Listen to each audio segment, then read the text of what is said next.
Hello दोस्तों, हिंदी की बिंदी channel में आप सभी का स्वागत है। तो दोस्तों, आज के इस वीडियो में आप सभी के लिए एमपी असिस्टेंट प्रोफेसर के सिलेबस में जितनी भी कविताएं दी गई है यूनिट 9 के अंतर्गत, उन सभी कविताओं का यहाँ पर मैं सारांश लेकर आई हूँ। तो उनके ऊपर चर्चा करेंगे। और यहाँ मैं बता दूं कि ये पीडीएफ आपको यूनिट 1 से लेके 10 तक उपलब्ध हो जाएगी पेड रूप में। तो आप मुझसे टेलीग्राम पे कांटेक्ट कर सकते हैं अगर आपको ये पीडीएफ चाहिए तो। और यहाँ पर आज हम यूनिट 9 के अंतर्गत जो कविताएं दी गई हैं उनकी व्याख्याओं पर चर्चा कर रहे हैं। तो सबसे पहली कविता आ जाती है आपकी माखनलाल चतुर्वेदी जी की कविताएं। तो सबसे पहले जन्म देख लेते हैं। तो इनका जन्म 1879 ईस्वी होशंगाबाद मध्य प्रदेश में हुआ था। और इनकी पहली कविता है कैदी और कोकिला। तो ये किस काव्य संग्रह में संकलित है? तो ये इनकी काव्य संग्रह हिम किरटनी में संकलित है, जिसका प्रकाशन वर्ष है सन 1943 ईस्वी। यह कविता इनकी आजादी से पूर्व की कविता है। इसमें कवि ने अंग्रेजों के अत्याचारों का लिखित चित्रण किया है कि किस प्रकार से अंग्रेज जो थे वो किस प्रकार से भारतीयों पर, जो ये सेनानी थे, जो आंदोलन में क्रांतिकारी थे, वो उनके ऊपर किस प्रकार से अत्याचार करते थे। इन सभी का चित्रण जो है इनके द्वारा किया गया है। स्वतंत्रता सेनानियों की यातनाओं को प्रदर्शित करने के लिए कवि ने कोयल का सहारा लिया है।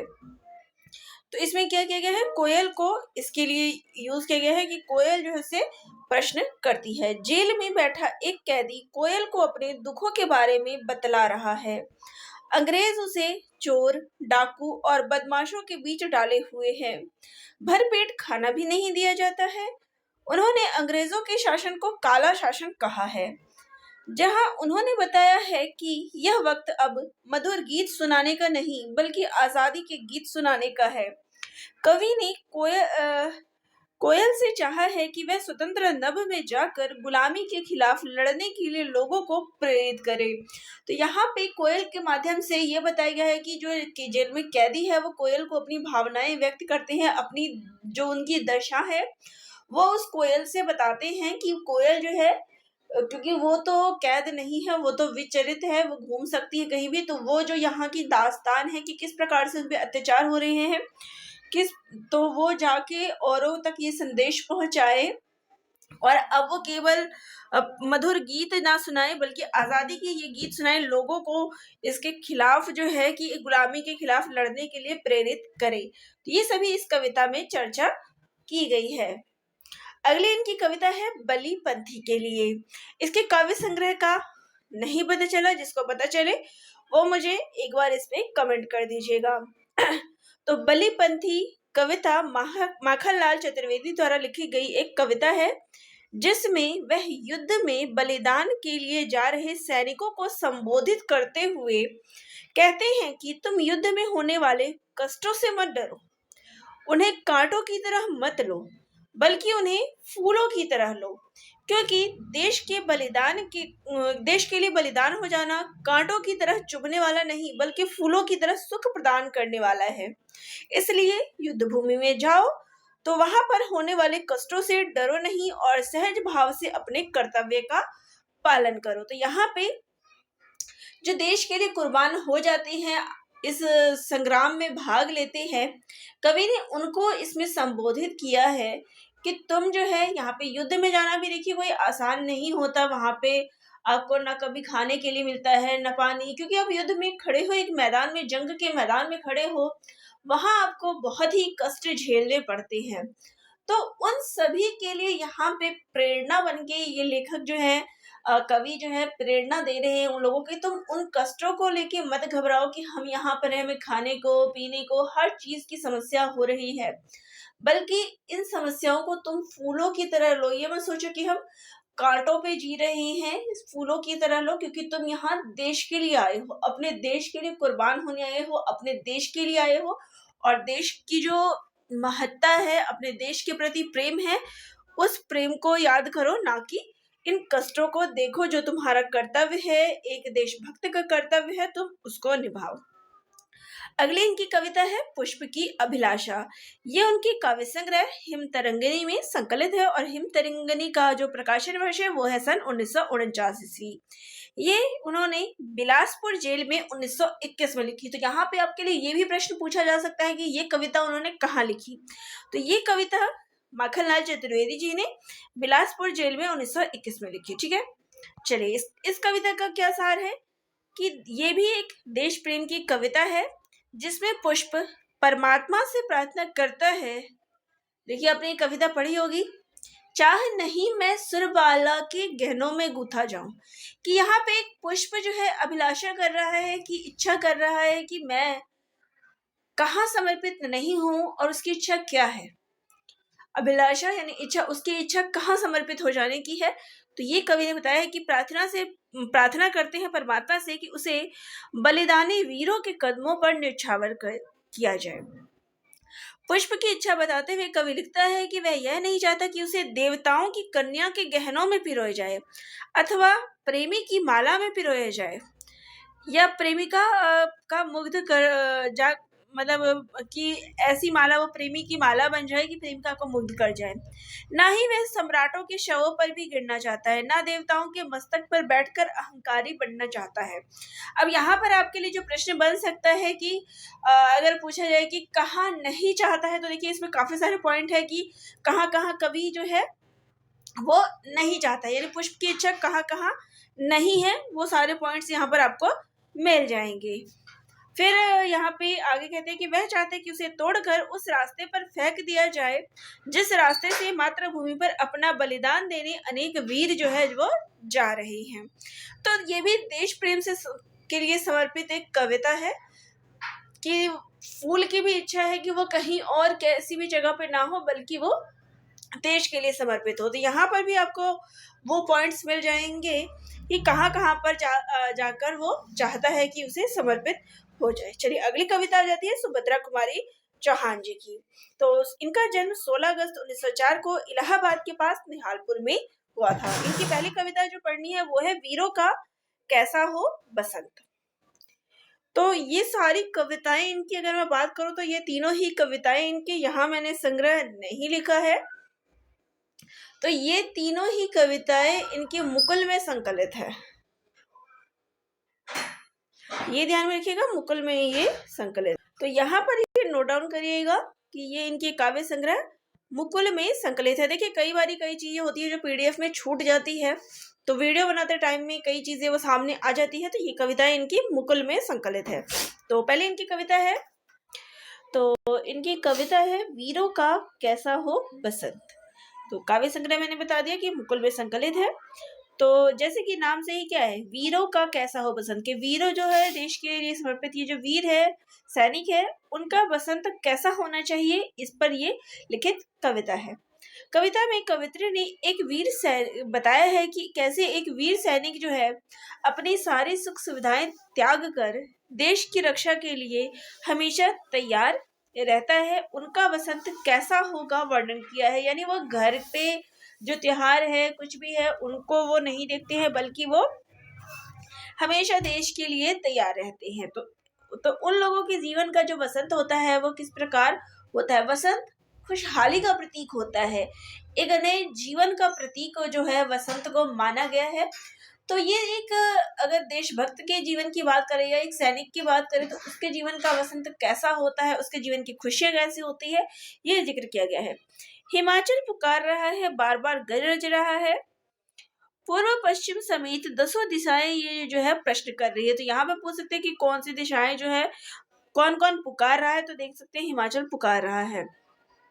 वीरों का वसंत जो है कैसा होगा, तो ये सभी जो दिशाएं हैं, हिमालय है, ये सभी प्रश्न कर रहे हैं कि वीरों का वसंत कैसा होगा। वीरों के जीवन में वसंत तभी होगा जब वह अपने परिवार के साथ खुशियों से मना पाएंगे, लेकिन वीरों का वसंत तो युद्धों में निकल जाता है। कवित्री दुख प्रकट करते हुए कहते हैं कि आज भूषण और चंद जैसे कवि नहीं रहे। तो यहाँ पे देखिए इस कविता में भूषण और चंद का उदाहरण दिया गया है जो छंदों में जान डाल सके। अंग्रेजी शासकों ने कवियों की लेखनी पर त्याग लगा दिया, उनकी कलम जो है उनसे छीन ली गई, यानी जो वास्तविकता थी वो दिखा नहीं सकते थे कि असलियत क्या है। वीरों के लिए वसंत के रंग और रण का यह स्वरूप है कि वीर वसंत ऋतु के रंगोत्सव से परे वसंती चोला पहनकर देश की रक्षा व स्वतंत्रता के लिए रणभूमि पर निकल पड़ते हैं। तो देखिए, वसंत का जो रंग होता है वो पीला रंग जो है माना गया है, लेकिन यहाँ पर जो देशभक्त है उनके लिए ये पीला रंग ये पहन के जो त्योहार मनाना है वो नहीं होता है, बल्कि उनके लिए तो वो वसंती चोला पहनकर इस देश के लिए अपनी प्राण न्यौछावर करने के लिए इस रणभूमि पर वो निकल पड़ती है। उनका चोला बसंती रंग का है जो वीरता और बलिदान का प्रतीक है। तो यहाँ पर देख सकते हैं कि जो देशभक्त है, जो वीर हैं, उनका क्या बताया गया है कि उनका चोला क्या है, उनका वसंत कैसा है जो देश के लिए उनके प्राण न्यौछावर हो। तो ये वीर रस से परिपूर्ण कविता है। अगली कविता है झांसी की रानी। तो ये कविता तो आप बचपन से ही सुनते आ रहे हैं। बंदेले हर बोलो के मुंह हमने सुनी कहानी थी, खूब लड़ी मर्दानी वह तो झांसी वाली रानी थी। तो ये कविता सबने पढ़ी हुई है। तो ये कविता भी इनके क्या है, वीर रस से परिपूर्ण ये कविता है। ये झांसी की रानी के लक्ष्मीबाई जो थी उनके ऊपर ये संपूर्ण ये कविता है। और ये भी इनकी कविता मुकुल में संकलित है। मुकुल का प्रकाशन वर्ष 1930 ईस्वी है। और इस कविता में कवित्री ने 1857 के स्वतंत्रता संग्राम में झांसी की रानी लक्ष्मीबाई द्वारा दिखाए गए अदम्य शौर्य का उल्लेख किया है। उस युद्ध में लक्ष्मीबाई ने अपनी अद्भुत युद्ध कौशल और साहस का परिचय देकर बड़े बड़े वीर योद्धाओं को भी हैरान कर दिया था। उनकी वीरता और पराक्रम से उनके दुश्मन भी प्रभावित थे। उन्हें बचपन से ही तलवारबाजी, घुड़सवारी, तीरंदाजी और निशानेबाज का शौक था। तो उनका संपूर्ण जीवन जो है इस कविता में उल्लेखित किया गया है कि किस प्रकार से जो है वो वीरांगना थी। तो ये इसका विस्तार ज्यादा नहीं बताने की जरूरत है। वह बहुत छोटी उम्र में ही युद्ध विद्या में पारंगत हो गई थी। अपने पति की जो है असमय मृत्यु के बाद उन्होंने एक कुशल शासक की तरह झांसी का राजपाट संभाला तथा अपनी अंतिम सांस तक अपने राज्य को बचाने के लिए अंग्रेजों से अत्यंत वीरता से लड़ी। उनके पराक्रम की प्रशंसा उनके शत्रु भी करते थे। तो ये कविता तो आप सबको पता ही है कि किस भाव से या क्या चीज है इस कविता में लिखी गई है। बच्चे बच्चे के मुंह पर हम कह सकते हैं कि ये कविता उनकी बस गई थी, रच गई थी। चलिए, अगली कविता है जलियांवाला बाग में बसंत। अब जलियांवाला बाग की कहानी भी आप सभी को पता है कि किस प्रकार अंग्रेज शासक जनरल डायर द्वारा जो वहां पे एक सभा हो रही थी उसमें जितने भी इकट्ठे हुए थे सबको उस अंग्रेज द्वारा जो है सबको गोली मार दी गई। तो बहुत ही विध्वंसक ये जो कांड हुआ था जलियांवाला बाग का हत्याकांड। तो उस जलियांवाला बाग में जिसको हम शोक का प्रतीक कह सकते हैं, उस जलियांवाला बाग को यहाँ पे कवित्री ने अपनी कविता में लिया है कि वहां पे कैसा होगा बसंत। जलियांवाला बाग में बसंत यानी जो शोक का प्रतीक वो जलियांवाला बाग है, उसमें वसंत अगर आ जाता है, वसंत खुशी का प्रतीक है। यहाँ पे दो प्रतीक है, जलियांवाला बाग शोक का प्रतीक, बसंत खुशी का प्रतीक। तो जब खुशी जो है उस गम वाले रास्ते से गुजरेगी, मान लीजिए सपोज यहाँ कोई एक ऐसा रास्ता है जहाँ दुख का है और यहाँ पे कोई हंसता हंसता हुआ आ रहा है, लेकिन उसको पता है कि ये कैसी जगह है, तो यहाँ पर उसको किस प्रकार से निकलना चाहिए, यही भाव इस कविता में कवित्री के द्वारा बताया गया है कि जब वो इन रास्तों से गुजरेगा बसंत तो उसको कैसे चलना चाहिए, यही भाव है। तो ये भी ये कविता जो है विभत्स रस का इसमें प्रयोग किया गया है। मुकुल में ये कविता जो है इनकी संकलित है। सुभद्रा कुमारी चौहान ने बसंत से आवाहन करते हुए कहा है कि यदि बसंत जलियांवाला बाग में आए तो वह किस प्रकार से आए, क्योंकि जलियांवाला बाग क्या है, शोक का प्रतीक है और बसंत जो है एक नई उमंग, नए उत्साह का, खुशियों का प्रतीक है।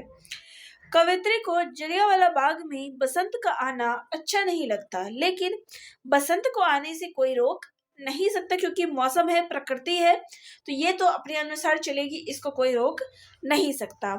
तो इसलिए कवित्री जो है बसंत को संबोधित करते हुए उनसे ये प्रार्थना करती है कि हे बसंत, जब कभी भी तुम जलियांवाला बाग में आओ तो कैसे आना, बिल्कुल शांति से आना, क्योंकि यहाँ इतना कुछ घटित हुआ है जिससे इसमें छोटे छोटे हम कह सकते हैं पुरुष, स्त्रियां, बच्चे, बूढ़े, सब जो है कैसे मौत की गोद में सब सो गए थे। तो यहाँ जब तुम जाओगे तो बहुत ही शांति से आना, उमंग के साथ, एक खुशी के साथ मत आना। आपका इस बाग में स्वागत है।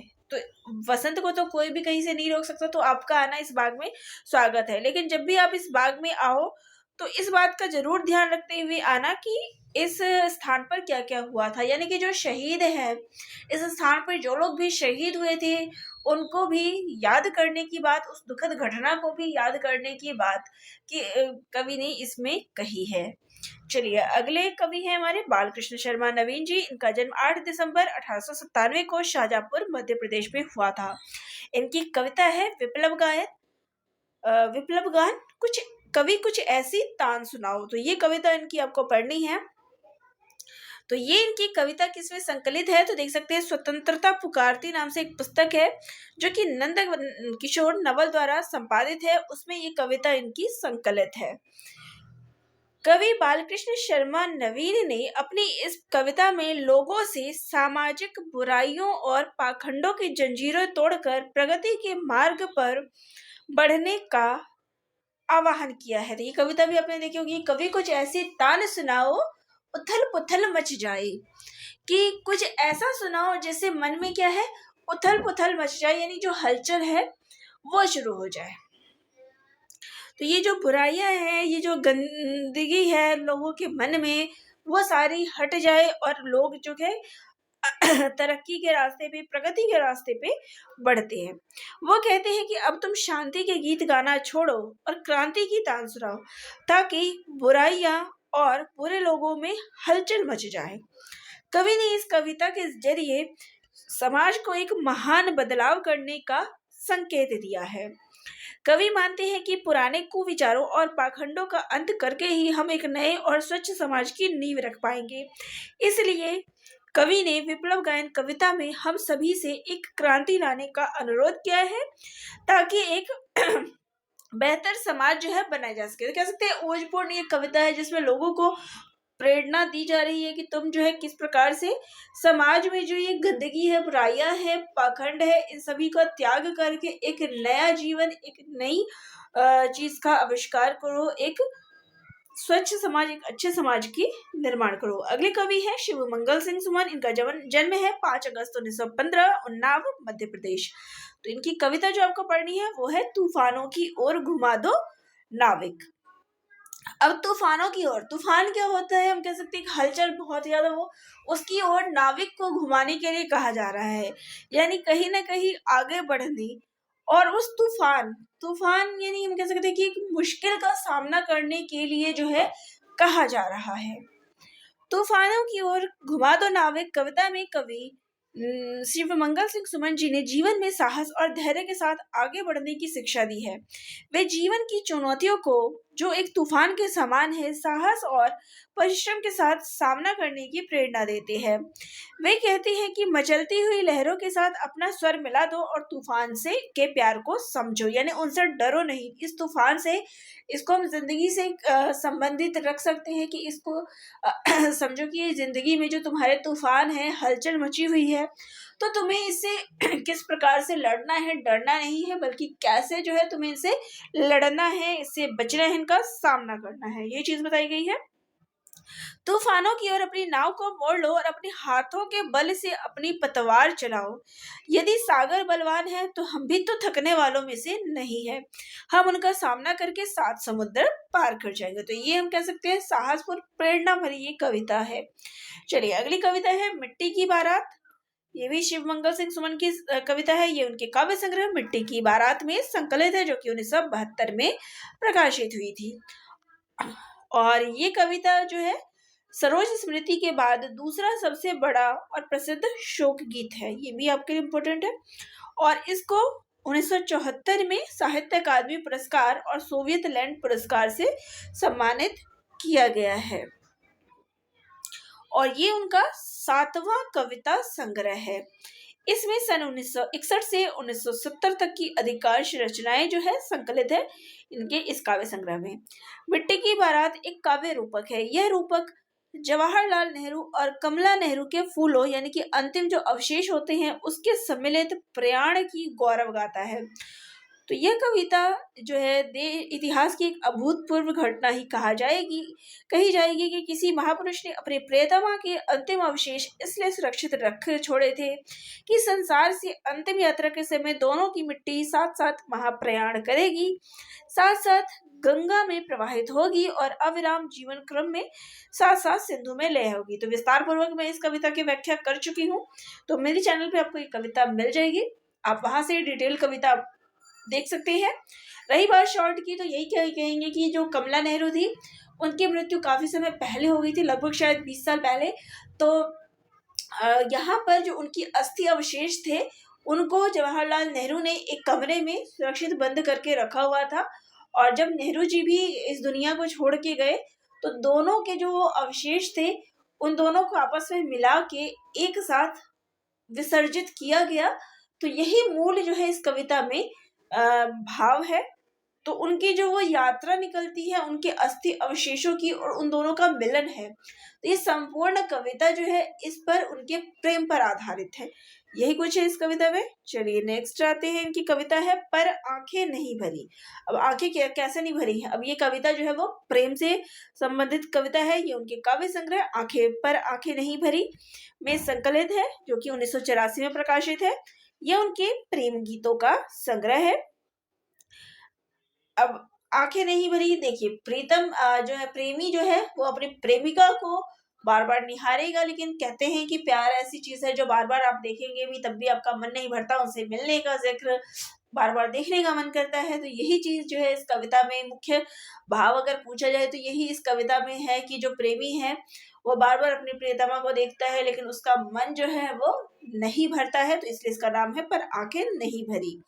प्रेम रस से परिपूर्ण कविता जिसमें प्रेमी अपने प्रेमिका को बार बार देखने की बात कह रहा है कि बार बार देखने से उसका मन अभी नहीं भरा है। हर बार हर जगह अपनी प्रेमिका को देखने के बाद भी उसको एक अपूर्णता सी लगती है कि उसको फिर से देखा जाए। अगले कवि हैं भवानी प्रसाद मिश्र जी। इनका जन्म 29 मार्च 1913 को हुआ था। इनकी कविता है सतपुड़ा के घने जंगल। ये उनके काव्य संग्रह गीत फरोश में संकलित है, जिसका प्रकाशन वर्ष है सन 1956 ईस्वी। यह कविता सतपुड़ा के घने जंगल, वहां के जनजीवन, देखिए सतपुड़ा के घने जंगल, तो जो घना जंगल है सतपुड़ा का उसका व्याख्यान जो है इस कविता में किया गया है। वहां पे गौंड जाति रहती है उसका वर्णन इस कविता में किया गया है। वहां पे फूल पत्तियां या फिर पेड़ों से कितना अंधेरा घना विस्तार हो चुका है, यानी जो जंगल का वर्णन है वो संपूर्ण रूप से इस कविता में किया गया है। अगली कविता है सन्नाटा। ये भी उनके काव्य संग्रह गीत फरोश में संकलित है, और इस कविता में सन्नाटे की व्यापकता, सन्नाटा नाम से ही आपको पता है कि सन्नाटा क्या होता है, तो सन्नाटा क्या है, उसकी व्यापकता, उसका अर्थ क्या है, इसका वर्णन किया गया है। और किस प्रकार से कोई स्थान जो है सन्नाटे में परिवर्तित हो जाता है, इसका वर्णन इस कविता में किया गया है। और ये कविता कहानी रूप में है, यानी इस कविता में, यानी जितनी भी अगर मैं यूनिट 9 की कविताओं की बात करूं तो उसमें ये कविता एक ऐसी है जिसे कहानी का वर्णन किया गया, यानी कहानी के माध्यम से पूरी की पूरी एक कविता है कि, और इसकी व्याख्या भी मैं कर चुकी हूँ, तो आप देख लीजिएगा, विस्तार पूर्वक मुझे करने की जरूरत नहीं है। तो यहाँ पे मैं बस इतना ही कहूंगी कि ये कहानी के माध्यम से बताई गई है। अगली कविता है गीत फरोश। ये कविता भी उनके काव्य संग्रह गीत फरोश में संकलित है। तो कविता जो है कवि की उस टीस को प्रेरित करती है जहां कवियों ने अपनी काव्यात्मकता को फिल्म जगत के पूंजीवाद समाज को बेचा और जिनकी तीखी आलोचना हुई। देखिए अगर इस कविता के बारे में बताया जाए, देखिए कवि जो है अपनी कविताएं रचता है, लिखता है, लेकिन तो वो अपने मनों के जो भाव है वो अपने उस रचना में उतारता है, लेकिन उसकी परिस्थिति जो है कुछ इस प्रकार से हो गई है या उसकी जीवन की अवस्था ऐसी हो गई है कि उसको अपनी कविताएं जो है बेचनी पड़ रही है, यानी एक वस्तु के भांति जो है उसको अपनी कविताएं बेचनी पड़ रही है। तो यही चीज जो है यहाँ पे इस कविता के माध्यम से कवि ने उल्लेखित किया है। चलिए अगले कवि है श्री कृष्ण सरल। इनका जन्म 1 जनवरी 1919 को हुआ था। इनकी कविता है मैं फूल नहीं कांटे अनियारी लिखता हूँ। यानी देखिए, कवि जो है कभी भी अपनी कविता में मधुर वाणी का उपयोग करते हैं या मधुर चीजों का ही उपयोग करते हैं ताकि जो लोग हैं वो उससे खुश हो सके। लेकिन यहाँ पर कवि स्वयं कह रहे कि मैं फूल नहीं, कि मैं फूलों की तरह मधुर चीजें नहीं लिख रहा हूँ, मैं तो कांटों की तरह बातें लिख रहा हूँ। यानी कांटों की तरह जो शब्द चुभे मैं ऐसी बातें लिख रहा हूँ। तो कवि कह रहे हैं कि मैं कोमल चीजें नहीं लिख रहा हूँ, मैं कांटों की तरह चुभने वाले शब्द लिख रहा हूँ। यानी कि जो वास्तविकता है उसका वर्णन मैं कर रहा हूँ। ये नहीं कि झूठी चीजें दिखाकर मैं कुछ भी चीजें व्याख्यान कर रहा हूँ। जो असलियत है, वास्तविकता है, उन सभी का बखान यहाँ पर कर रहा हूँ। देशभक्ति पर ये आधारित कविता है। इस कविता के माध्यम से कवि ने कवि कर्म का परिचय दिया है कि कवियों का जो कर्म होता है वो क्या है, वास्तविकता दिखाना।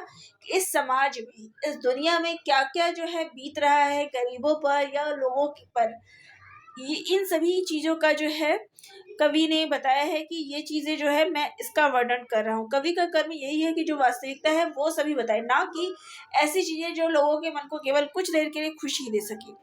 तो वह जो सच्चाई बयान कर रहा है वो कांटों भरी बातें कवि उनको कह रहा है कि जो ये सच्चाई है वो कांटों भरी बातें, मैं उनका परिचय दे रहा हूँ। बलिदानों की जो कहानी है, मैं ये नहीं कि मैं बड़े बड़े नेताओं इन सबों का बखान, उन सभी का मतलब आश्रयदाताओं की कह सकते हैं कि जैसे प्रशंसा किया जाता था रीति काल में, तो यहाँ पर कवि कह रहे हैं कि मैं ऐसा कुछ नहीं कर रहा हूँ कि मैं अपने उन राजाओं की या उन लोगों की जो है बड़ाइयाँ कर रहा हूँ, बल्कि मैं जो है जो कवि का कर्म होना चाहिए वास्तविकता दिखाना, उन सभी का परिचय यहाँ पर दे रहा हूँ।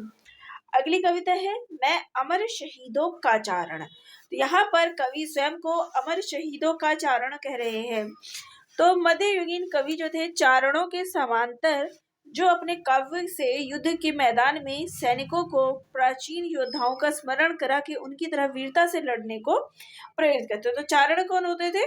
जो युद्ध में अपना कौशल दिखाते थे कि किस प्रकार से जो है लड़ना चाहिए, करना चाहिए। तो ये कविता जो है देश की आजादी से संबंधित है कि अपने प्राणों की आहुति देने वाले वीरों की बलिदानों को याद करना, उनको संजोना है। तो कवि स्वयं को यहाँ पे कहते हैं कि मैं भी अपनी कविता के माध्यम से अमर शहीदों का चारण, यानी कि जो देश के लिए समर्पित हुए हैं उन सभी का चारण हूँ। उन सभी ने किस प्रकार से बलिदान दिया है उन सभी के बारे में मैं आपको यहाँ बता रहा हूँ। उन्होंने किस प्रकार से अपना युद्ध कौशल कह सकते हैं कि स्वतंत्रता संग्राम में उन्होंने किस प्रकार से अपना बलिदान दिया है, इन सभी का जिक्र तुम्हारे सामने करता हूँ। सरल भाषा का प्रयोग करते हुए श्री कृष्ण सरल ने अपनी कृति में भारत के क्रांतिकारियों, स्वतंत्रता आंदोलन और देशभक्ति की भावना को व्यक्त किया है और देश की नई पीढ़ी को स्वतंत्रता संग्राम और इससे जुड़े शहीदों के गुण याद दिलाने की बात जो है इस कविता में की गई। तो ये कविता भी जो है देश की आज़ादी से संबंधित है, जहाँ पर जो हमारे देश के लिए शहीद हो चुके हैं उन सभी को याद किया गया है और जो हमारी आगे की पीढ़ियां हैं उनको, उन शहीदों को याद करने के लिए इसमें बताया गया है। अगली कविता है देश से प्यार। तो देश से प्यार, जिन्हें अपने देश से प्यार है, तो ये भी देश प्रेम से संबंधित कविता है। इस कविता में कवि ने उन लोगों की ओर संकेत किया है कि जिनको अपने देश से प्यार नहीं है। तो कविता की पहली लाइन ही यही है, जिन्हें देश से प्यार नहीं उन्हें जीने का अधिकार नहीं। तो कवि ने इस कविता में यही कहा है कि जिन्हें अपने देश से प्यार नहीं है उन लोगों को तो जीने का अधिकार भी नहीं है। क्रांतिकारी भावना से ओतप्रोत ये कविता है। कवि ने लोगों को जगाने का प्रयास किया है और इसके अलावा जो है जिन्होंने अपने देश के लिए अपनी जान दी है उन लोगों को भी के बारे में बताया है और कहा है कि किस प्रकार से उन्होंने देश के लिए अपने बलिदान दिए हैं। तो तुम्हें भी अपने देश को याद करना है, उन शहीदों के बलिदान को याद करना है और अपने देश से जिनको प्यार नहीं वह लोग किस प्रकार के होते हैं, इन सभी का जिक्र इस कविता में किया है। और इसके अलावा कवि ने बताया है कि अपना जो दैनिक जीवन है जिसमें लोग अपना खाना बनाना, खाना खाना, नौकरी करना, ये सभी दिनचर्या है तो लोग करते ही हैं। इनको अपने काम में ना बताओ, बल्कि इस देश के लिए अपना जीवन जो है तुम समर्पित करो। तो कवि ने जो है इन कामों को काम नहीं कहा है, इनकी वैल्यू नहीं की है। उनके हिसाब से काम क्या है, जो अपने देश के लिए समर्पित हो जाए। अगली कविता है शहीद। यह कविता भी इनकी देश प्रेम से समर्पित कविता है। इस कविता में कवि ने शहीद की व्याख्या की है कि शहीद जो होते हैं वो कौन होते हैं और शहीदों का जीवन जो है किस प्रकार से बीतता है। शहीद किस प्रकार से अपना संपूर्ण जीवन इस देश के लिए समर्पित करते हैं, देश के नाम के लिए ही वो शहीद हो जाते हैं। इस कविता के माध्यम से कवि ने शहीदों को और उनके द्वारा जो बलिदान किए गए हैं उन सभी को याद करने का प्रयास किया है। अगले कवि हैं मुक्तिबोध जी। इनका जन्म 13 नवंबर 1917 को श्योपुर में हुआ था। पहली इनकी कविता है कहने दो उन्हें जो यह कहते हैं।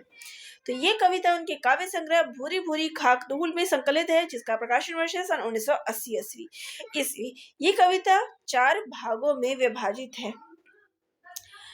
तो इस कविता में कवि ने निम्न वर्ग और पूंजीपति वर्ग के बारे में बताया है। पूंजीपति वर्ग सफल कैसे हो पाते हैं और वह निम्न वर्ग जो है किस प्रकार से असफल रहते हैं।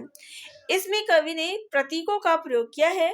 उच्च वर्ग की सफलता सिफारिश घूसखोरी आदि के माध्यम से होती है, लेकिन निम्न वर्ग के हाथ में ऐसा कुछ भी नहीं है। कविता में कवि ने शुरू में सफलता की बात की है कि उच्च वर्ग जो है किस प्रकार से सफल होते हैं और निम्न वर्ग भी जो है ऐसे ही चापलूसी करके घूसखोरी करके सिफारिशें करके वो भी सफल हो सकते हैं, लेकिन अंत में कवि ने जो है असली सफलता का सूत्र जो है वो बताया है। अगली कविता है ब्रह्म राक्षस। ये कविता उनके काव्य संग्रह चांद का मुंह टेढ़ा है में संकलित है, जिसका प्रकाशन वर्ष है सन 1964 ईस्वी। तो ब्रह्म राक्षस मुक्तिबोध की सारी कविताओं से अलग एक स्वतंत्र व्यक्तित्व रखती है। ब्रह्म राक्षस बिंब विधान, जिसमें चित्र बिंब और ध्वनि बिंब होता है, दोनों का मिश्रण है कि नवीनता और सफल रूप संयोजन के हिसाब से कवि एक जो है सर्वाधिक समृद्ध ये रचना है। ब्रह्म राक्षस कविता फैंटेसी शिल्प पर आधारित है। फैंटेसी शिल्प का प्रयोग मुक्तिबोध की कविताओं की विशेषता रही है। इस कविता की रचना जो है सन 1957 ईस्वी में हुई थी। इस कविता में जो ब्रह्म राक्षस है वह अपने पूर्व मानव योनि में एक प्रकांड महत्वाकांक्षी विद्वान था, किंतु उसकी आत्मचेता को यथार्थ महत्व नहीं मिला और प्राणों से उसकी अनबन हो गई। आत्मचेतना को विश्व चेतना बनाने की अभिलाषा में अपने विराट व्यक्तित्व को लेकर सच्चे गुरु की तलाश में वह दर दर भटकता रहा, पर उसे योग्य गुरु नहीं मिला, जिससे अतृप्त आत्मा क्या है उसकी ब्रह्म राक्षस बन गई। तो इन सभी का जिक्र जो है इसमें किया गया है। तो ये संपूर्ण कविताएं जो आपके यूनिट 9 में दी गई है। तो यहाँ पर आज हमने उसी की व्याख्याएं की है। और जैसे मैंने कहा कि आपको अगर पीडीएफ लेना है तो आप मुझसे टेलीग्राम पे कांटेक्ट कर सकते हैं। टेलीग्राम का लिंक मैं डिस्क्रिप्शन बॉक्स में दे दूंगी। और वीडियो अगर अच्छी लगी तो चैनल को लाइक शेयर और सब्सक्राइब भी करिएगा। धन्यवाद।